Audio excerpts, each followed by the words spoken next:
Hi, my name is John Morgan. Glad you could stop by today. We're going to be talking a little bit about the acoustic guitar, about music, about the creative process, and I hope you get something out of it. I hope I answer any questions you may have. If we're going to talk about guitar, let's look at it for a second. What is a guitar anyway? Well, I got a big wooden box here, sound chamber. Top of it's a soundboard. I've got some strings stretched across it, and those strings are hooked up here to tuners so I can adjust the tension and the pitch of the strings on it. Along the neck here, I have these little metal bars that are called frets.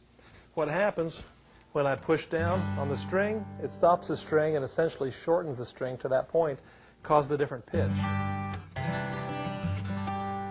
So the physics of it are real interesting. The string vibrates, it goes across this piece of actually bone here, and it's called the saddle. It translates the vibration of the string to the wooden top, and it gives a sound.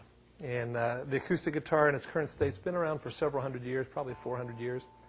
But it's changed and developed. It's a very simplistic instrument in one sense and very sophisticated in another sense. So the main element we're going to do here, what we're going to try to do is make art. But how are we making art? Well, we're going to take vibrations and hang them on the air for people to listen to. It's not a kind of art that you can look at. If I had a piece of sheet music here, would that be music? Well, not really. If I had a CD in my hand, would that be music? Not really. It's a representation of music. Music is really only made when somebody produces it with an instrument. So what I'm working with here is basically vibrating strings. I'm going to make a string vibrate. It's going to translate. And a little poem I made up was, I hang my art upon the air and listen as it glistens there. So what we're going to do is make some vibrations here. Now, the interesting thing about a vibrating string is that there are different points at which you can touch it and cause a bell-like sound, which is referred to as a harmonic. So like if you want to end a song, a common way to incorporate a harmonic into a song, something like this.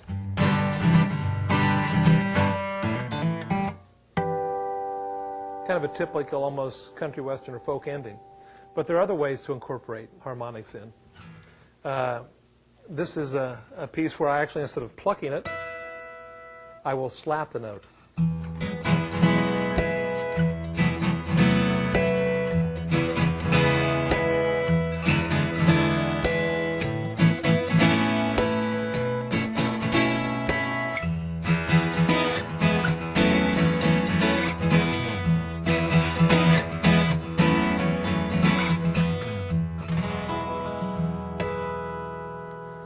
So what I'm actually doing is stopping the string at a certain point. When a string vibrates, it goes womp, womp, womp, womp, womp like that, but it also divides at the middle point and the third and the fourth.